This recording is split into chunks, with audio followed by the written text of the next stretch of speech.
rek quoi. oui léegi nag di nga ne ok Pape Malick Ndour nommé nañ ko mu ne coordonnateur convergence des cadres oui consécration la peut-être que par rapport à ses positions oui. dans le débat public. effectivement ok nga ne ok waa d'accord profil bi baax na parce que fës na. ñeneen ñëpp ils étaient en hibernation. oui dans le cadre du porte-parole là.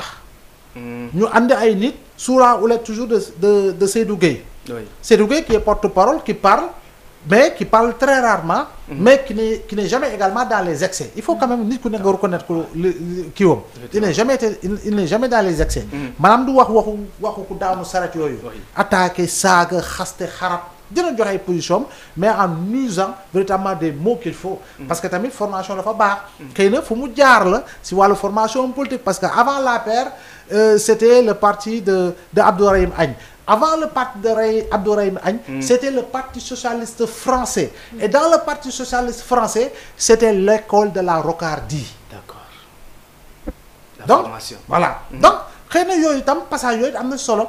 léegi nag lu si des nag aan la xawma bon xamuma ko carrément pour kii j'ai juste lu une tribune qu'il avait publié dans Le Monde si affaire homophobie yooyu concernant le Sénégal rappelant ay affaire Bougar Diouf la mu ci wax ak et cetera donc bon léegi nag loolu mënut a tax ñu ne parti bi day nokki déedéet non l'APR traverse une crise depuis la perte du pouvoir ay défection ay leaders yu créé amoon base liggéey ba am base tey dem nañu tëdd di xandoor ils sont en hibernation politique am na ñoo xam ne dañoo bax gannaaw bu ñu tànnee Amadou Ba am élection la ci xew ñëpp ñu ànd ak Amadou Ba dem créer la nouvelle responsabilité am na ñoo xam ne bàyyi nañu dem lancer seen mouvement bopp am na ñoo xam ne bàyyi nañu lancer seen parti bopp am na nañu bàyyi nañu dañoo dem toog tukki nañu sax faf voilà donc prolongement boobu moo créer les conditions d'une cassure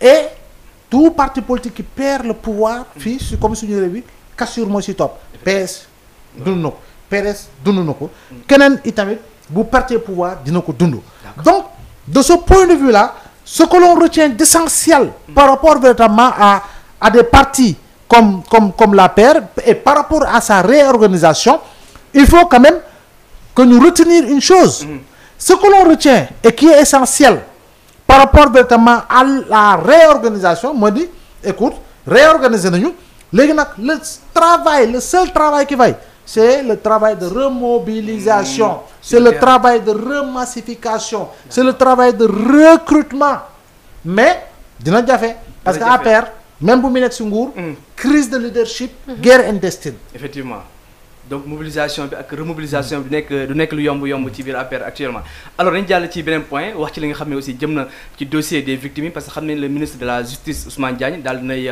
formellement saisi le procureur général par courrier lequel a été transmis selon la voie hiérarchique donc jusqu'au procureur yi nga xam ne da ko daal di jëbal li nga xam ne mooy les dossiers yi nga xam ne tamit jëm na ci li nga xam ne mooy les victimes des manifestations de 2021 à 2024 donc l'enquête vise 4 infractions majeures bokk na ci aussi li nga xam ne nii moom mooy crime contre l'humanité afin de remonter jusqu'aux plus hautes autorités de l'État en fonction à l'époque des faits donc plus haute autorité c'est-à-dire bàyyiwul kenn képp ki nga xam ne sa loxo laal na ci mbir mi dina leer. ala kulli haal tey yéex na sax. dafa yéex na trop. waaw ça fait 15 mois waroon sax fekk 15 mois yi fii la jiitu 15 mois yi lañ ko waroon régler mu féete ginnaaw. 2021 bu ñu defee ay manifestations yu tëll ay nit dóor na leen bal faatu nañu. si la ñu waroon enquête situer responsabilité jàpp ay nit juger leen ñu coupable ñu condamné leen mu féete boor. suñ ko defoon 2021 on n'aurait pas eu 80 morts et plus. waroon yegg fii yëpp. peut-être. et pourtant loi d'amnistie bi jaar na fi pour ñu fàttali. loi d'amnistie bi jëlul en compte le kii traité de kii bi Rome bi. convention de Rome bi. traité de Vienne lu jëm si lépp li nga xam ne mooy.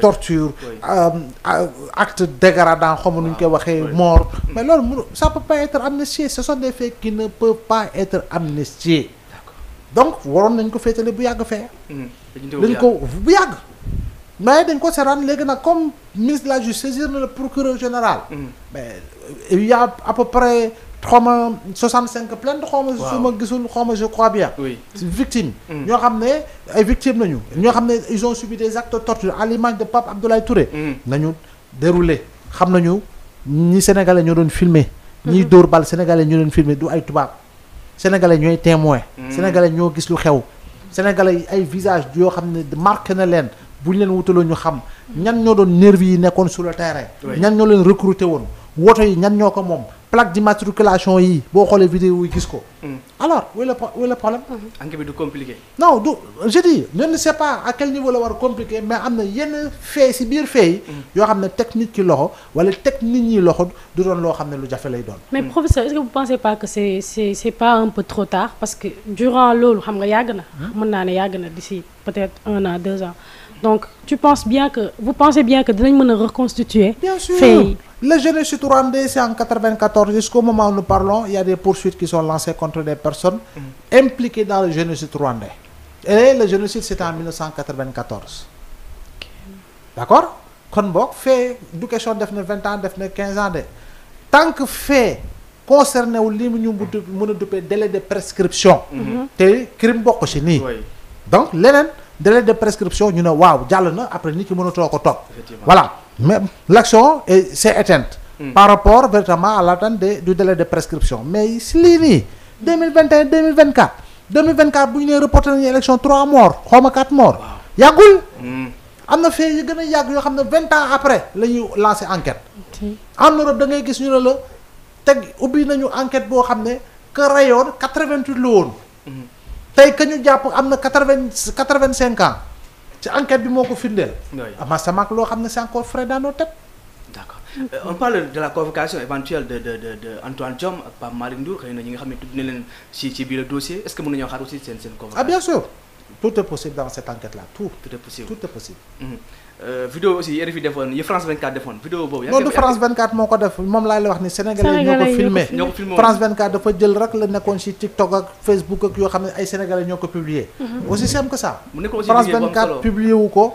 Sénégal dafa jël rek vidéo yëpp dajale ko def fact checking parce que fii tere woon nañu télé yi wane yenn image yi.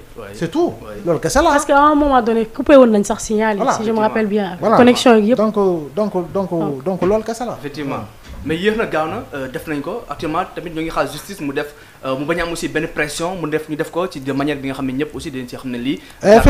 effectivement du justice des vainqueurs. du vengeance. parce que la justice xamul luy vengeance. la justice li muy xam mooy rendre la justice. et l'on rend justice au nom du peuple. en toute impartialité. ku def ñu ne yaa def ku deful ñu xam ne defuloo. donc amul leneen loo xam ne war nañ ko see mën a wax. lu dul doxalee ko noonu pour féetale dëkk bi fu mu war a féete. très bien alors benn point aussi bi ñuy waxtaanee bokk na ci décision bi nga xam ne ni assemblée conseil constitutionnel daal na koy jëm ci li nga xam ne aussi moom mooy modification règlement intérieur bu assemblée nationale li nga xam ne aussi jëm na ci article 56 alinéa 2 bi nga xam ne aussi mu doon daal di autoriser le président de l'assemblée nationale mu daal di requérir la force publique pour contraindre une personne y compris des magistrats à comparaître devant une commission d'enquête donc a été jugé contraire à la constitution car du ñu jàpp na xëy na day porter atteinte à l'indépendance du pouvoir judiciaire et aux droits fondamentaux des personnes convoquées donc loolu moo tax ñu daal di dàkkal li nga xam ne nii moom mooy alinéa 2 de l'article 56 pour ça yàgg nga ne wax ne xëy na war nañoo am plus de communication ci li nga xam ne jëm na ci la convocation des magistrats. waaw parce que c'était pour nous permettre de mieux comprendre. oui naka la les enjeux. est-ce que c'est le parquetier est-ce que c'est le magistrat instructeur. donc man si loolu laa doon insister. maintenant conseil constitutionnel wax na ni c'est contraire à la constitution. bon on passe à autre chose. mais dàqul texte bi yëpp. dafa ne yenn si poñ ci texte bi dafa waroo ak ndeyu charte réew mi. loolu kese la. donc comme loolu waroo na nag foofu nag la ñu war a xam ni kon ñun lañ doon waxtaan bu yàgg depuis des années. war nañu maanaam def réforme. il faut ñu xoolaat statut magistrat. foofu ñu xoolaat constitution bi foofu ñu xoolaat code pénal foofu ñu xoolaat code de procédure pénale. foofu ñu changer lu bari si suñu architecture juridictionnelle. en allant dans le sens de faire des réformes yoo xam ne dina compatible à tous ba pare dina créer les conditions d'une inclusivité dans 20 ans dans 30 ans on n'en parlera plus. D'accord. Il faut que loolu ñu dugg si. ñu changer lu bëri si suñu fondamentalement ñu bëri aussi jàpp ne xëy na war nañu mën a dissoudre le conseil constitutionnel yow da ngay gisee noonu wala. conseil constitutionnel dissoudre ko lii taxul 2000 bu ñu paree 2011 charte de gouvernance démocratique issue des assises nationales dafa ne cour constitutionnelle en lieu et place du conseil constitutionnel. Président Macky Sall bu mu lancé commission nationale de réforme des gestions commission boobu dafa ne cour constitutionnelle en lieu et place du conseil constitutionnel. Dialogue sur le système politique. li nga xam ne si la ñu dugal état de droit réforme. ñoom itam dañu ne cour constitutionnelle en lieu et place d'un conseil constitutionnel kon ba abana. donc il est temps ñu daal di koy dissoudre. waaw mais proposition bi yàgg na fi ça fait près de 20 ans qu'on parle de la cour constitutionnelle en lieu et place du conseil constitutionnel. D'accord. La présence de certains magistrats aussi ñu jàpp ne xëy na système bi mooy continuer ba léegi donc il faut aussi ñu changer lu bëri. non administration bi ci il faut justice moom li mu soxla c'est augmenter le nombre de magistrats. ñu yokk magistrats. waaw il faut augmenter le nombre de magistrats il faut rouvrir les concours magistrats yi yokk seen lim.